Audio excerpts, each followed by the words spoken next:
It's time for another best and worst of the year list with your bestest buddy under the mayo. Rules are the same as always, no early access titles, any game I played in 2024 is eligible regardless of when it came out, and you can't be upset that something I didn't play isn't on the list.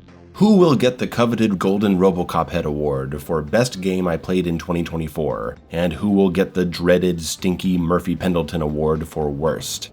Before we get to my top 5, we're gonna list off a bunch of games I thought were good to great in no particular order. Let's go.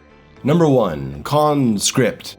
This game deserves more love. A solid survival horror experience set in World War I. Top-down view, retro graphics, really dark subject matter. This one really got overshadowed by Crow Country, but it's good. My video wasn't so much a review as it was a warning not to force yourself into the hardest difficulty while disabling checkpoints, as I turned it into a miserable experience. But that's on me. The game itself is smart, compelling, challenging, and updates have resolved some of my issues with it, like the overly long forest map. If you're an old school survival horror fan and you missed this one, make sure you check it out. Number 2, Batman Arkham City. I played all the Arkham games this year, and this is the first one to really grab me. It's a great expansion of Arkham Asylum's systems in a well-crafted open-world experience patrolling Gotham City. I'm not really a Batman fan, but Arkham City made me feel like I was Batman, and I loved it. I loved mastering the combat system, upgrading all my gear to become powerful, doing the extra challenges, and playing as Catwoman. The only thing that keeps Arkham City from being a top 5 title this year is that I didn't connect to the story at all. Number 3, Helldivers 2. This one is difficult to talk about. It really shouldn't be on the list because I played so little of it. I dicked around for a couple days and that's it. I'm not really into multiplayer co-op stuff these days, so I didn't stick to it. However, I definitely played enough to see how good it is. It felt amazing to shoot bugs and call down support during battle. Very satisfying. I can see what people loved so much about it, and I experienced enough of the fun to give it a place here. Number 4, Darksiders. Yeah, this was a good one. A long-time viewer recommendation because of my love for the real God of War games. And weirdly, a bunch of people took issue with me calling it a God of War clone, insisting that it is instead a Zelda clone, in reference to its structure and dungeons. Okay, but you cannot look at this game's combat and say it's not a copy of God of War. The executions, the combos, the XP system, it's God of War. And it's Zelda. It's both. Darksiders was a game I really enjoyed for many hours, but as it went on, I found the level design to be more and more tedious. The spider level was pretty bad, and the tower full of portals was just too much and I couldn't go on. But the majority of the experience was super fun, and scratched that long itch I've had for some old Kratos action. Speaking of hack and slash, number 5, Devil May Cry 1. Yes, 4 years after playing DMC5, I finally played the original games, and DMC1 blew me away. It's certainly not perfect, I'm not crazy about some of those boss battles, but the castle exploration, challenging enemy types, tight pacing, and beautiful classic camera angles kept me hooked. I love the way this game looks, and I was so into the action that I never even noticed the technical limitation that only allows for one enemy type to be on screen at once. Dante is charming, the story is cool, and I was a big fan of the continue system that put pressure on me to play well. I was really conscious of what I spent my XP on, thinking hard about upgrades and consumables because it kept me alive. I am officially a Devil May Cry fan after this, a casual one, and I was finally able to put into words why I'm still so much more into God of War in a big video comparing the two series. I didn't love DMC1 enough to replay and master it, but it was a really good time. Except for those last boss fights, those sucked. Number 6, Star Wars Dark Forces Remaster. I never played this as a kid, and this remaster was a perfect way to finally do it. Just running around blasting the bad guys in white suits with your laser guns, sabotaging bases, exploring Doom-style maps, it was awesome. Great music, some fun boss encounters, and the story was brief enough to keep me interested despite not being into Star Wars. I'm more of a Battlestar Galactica guy myself. But this game was too expensive. $30 for a remaster that doesn't even fix a known game-breaking bug? Come on guys, that's ridiculous. Number 7, Space Marine 2. Kick-ass game. Shooting, slashing, exploding, amazing visuals. I even enjoyed a couple co-op missions. How about that? Not much to say about it other than it was pretty fun. I did a sponsored video on it that explains it better, along with laying out several issues I had with it that I hope have been addressed. Okay, before we get to the top 5, let's do some quick honorable mentions. Exophobia. It's like Metroid, but in 2 colors. Balatro. It's poker, but with an upgrade system. Ghost Runner 2. It's Ghost Runner again. Same awesome combat, same terrible VR sections. Slave Zero X. It's a hack and slash with a parry system. Fallen Aces. It's an immersive sim in a noir setting. And Angerfoot. It's a speedrunning game where you kick things. Cool art style too. Let's get to the top 5 finalists for Best of the Year. Here we go. Coming in at number 5 is Wrath. I bet you didn't see that coming. Well, in a year where I didn't really play a lot of hardcore shooting action, outside of Sulaco, but that's in early access, Wrath is the game to occupy that space for me. Yeah, I think it's way too long with maps that are inexcusably big, but the action is so fun, or at least I thought so. The power-ups and consumables added a good amount of tactical variety, and the moment-to-moment carnage was all I needed. Rip and tear indeed. Number 4, Batman Arkham Origins. I loved Arkham City, but I loved Origins more, mainly because I actually got into the story. It's essentially the same game, same location, same combat system. I just cared a lot more about what was happening. I found the side missions really engaging, and I love the new AI types. There's still stuff I like less than City, like the terrible upgrade system, some boss battles, the electric gloves breaking the balance, but there's so much good in Arkham Origins, I was honestly surprised by how much I liked it. And I'm sure it helps that I didn't play it upon its broken launch. A wonderful end to the Arkham trilogy. Number 3, Crow Country. Survival horror is best handled by the indie scene, where games are free to be whatever they should be, and Crow Country has to be one of the most genuine, expertly crafted games I've seen in a while. This game oozes personality and charm, paying tributes to the classics of the genre while doing its own thing. The combination of childlike character models and horrific gore create a unique sense of tension that perfectly complements the dark amusement park setting. It's only 4 to 5 hours long, with a hard mode update that makes for a fun replay, though I suggest playing hard mode right away if you're a veteran. I love that Crow Country focuses on map comprehension and puzzles. The whole game is one big Resident Evil mansion-style map, backtracking constantly to solve puzzles and deal with evolving threats. It launched with a fairly forgiving difficulty, but due to the immediate response of the fanbase demanding more survival challenge, they updated it quickly with a hard mode that completes the experience. I did a full video on what hard mode adds after talking to the director, and I have an interview with him, so if you love Crow Country, you can't miss that.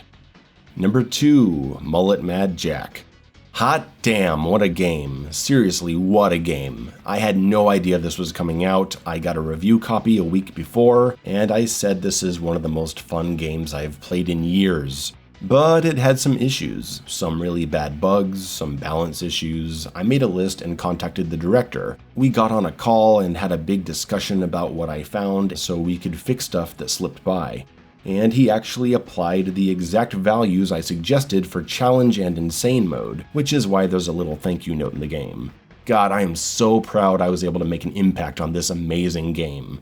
Every level you have a limited time to reach the end, and a combination of stylish kills and environmental interaction add time to the clock. It's a simple concept but a fun one, and now with the right balance, it's a full-on adrenaline rush. My favorite shooter of the year, and if you want to know more about the process I had with the director, please check out my side channel Residual Mayo for a breakdown.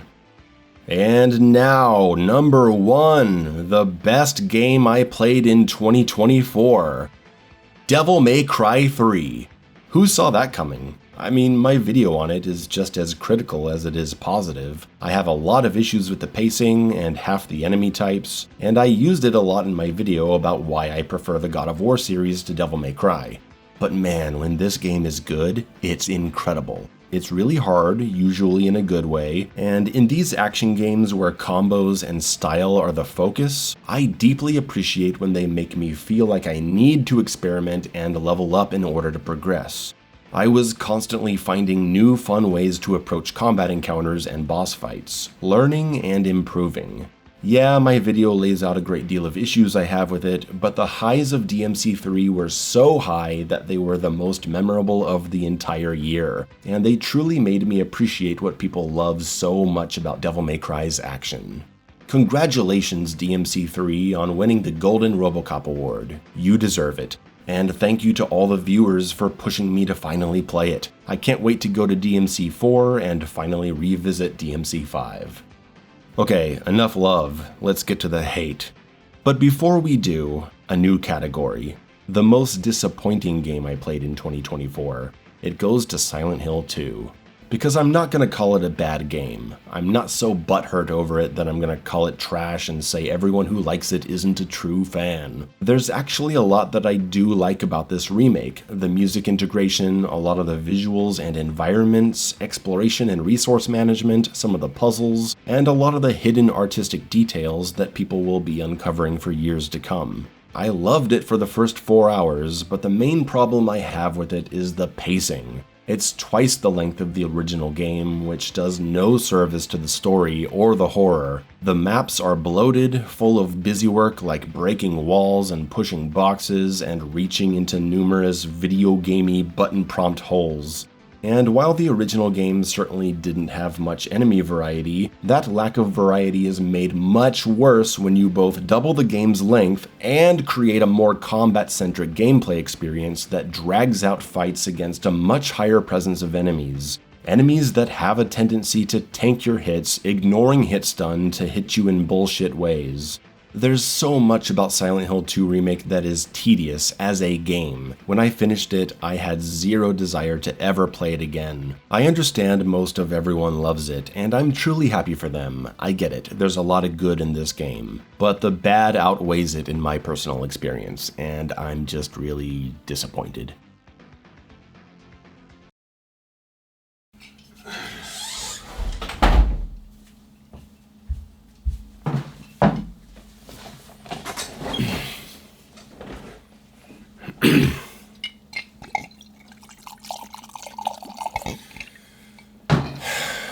God, give me a minute.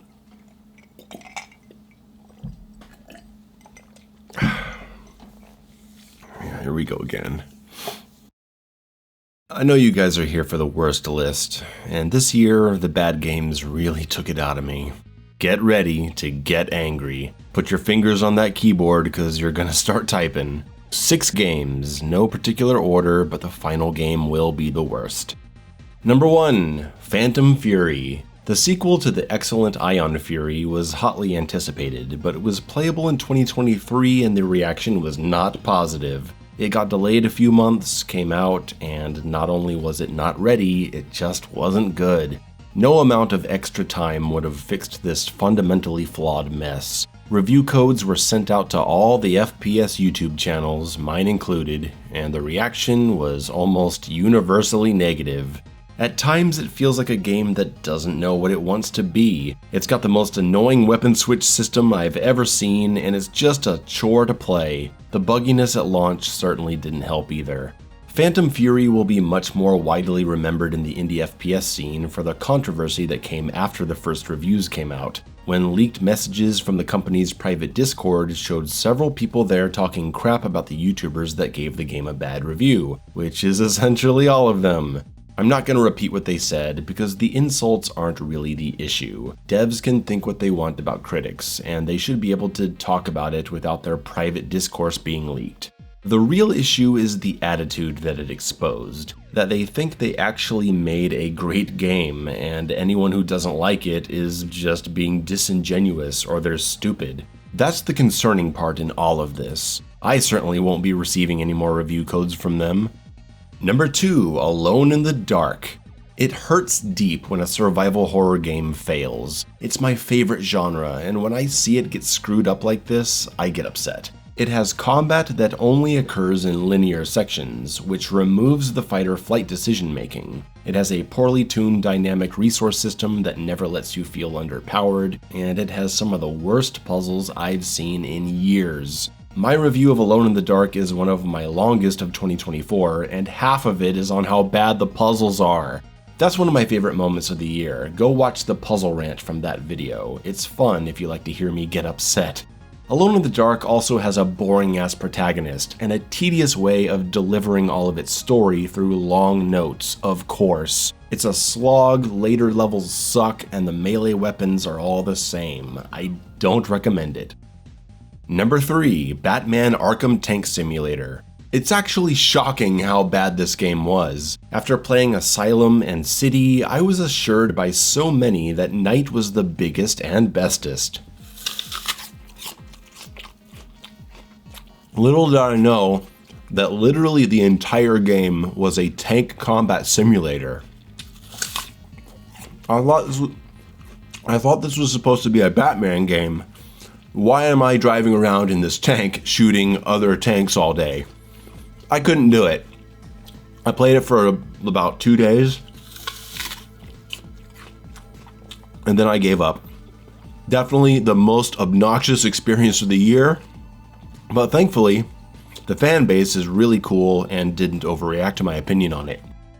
Number 4, Slitterhead.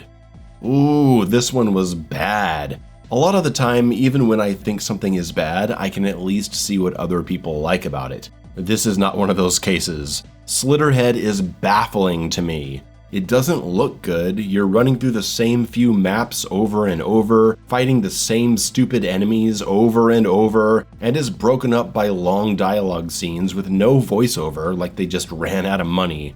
Pathetic stealth sections, brain-dead NPCs walking around like robots, the same old tired lock-on, dodge, parry, Dark Souls combat system. Yeah, the possession mechanic is cool, but it's not enough to make this game not suck. Stay far away from this one. Number 5, Devil May Cry 2.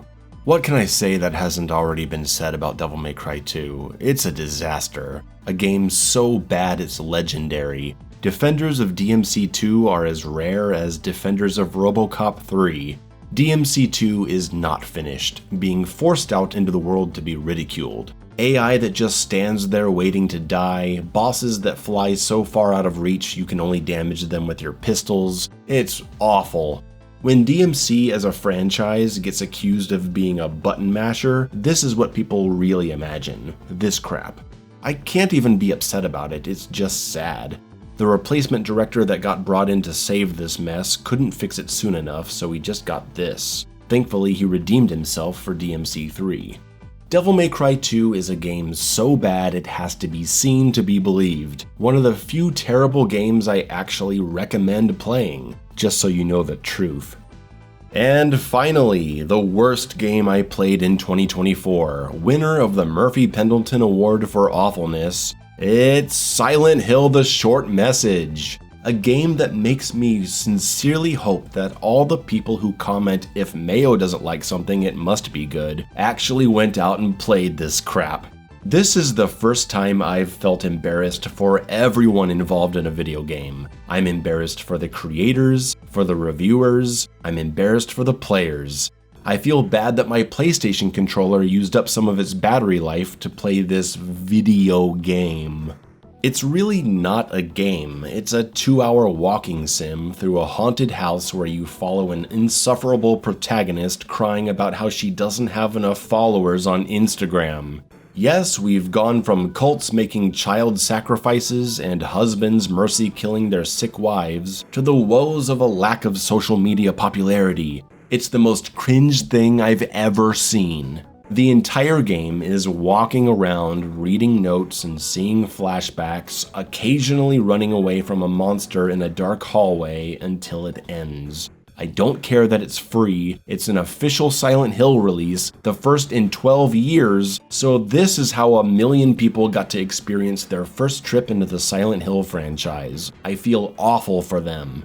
On top of it just being a terrible horror story and a terrible fake video game, it also introduced us to the now infamous Silent Hill phenomenon, Konami's dirty new trick, a way to make the events of Silent Hill games happen anywhere in the world by saying it's something that happens in your mind. That way they can put the Silent Hill name on any bullshit story they want with no connection to the original town's supernatural power, and feed us whatever slop they want. And there's a lot of the fan base that'll just eat it up, because whatever the horrible soulless corporation says is canon, right? You get more Silent Hill games, what are you complaining about, bro? No thanks. But thank you for watching this video. Let's remember all the good stuff we saw in 2024, and get excited knowing there are more great titles to come. Stay tuned to this channel for some big upcoming projects, and I'll see you around.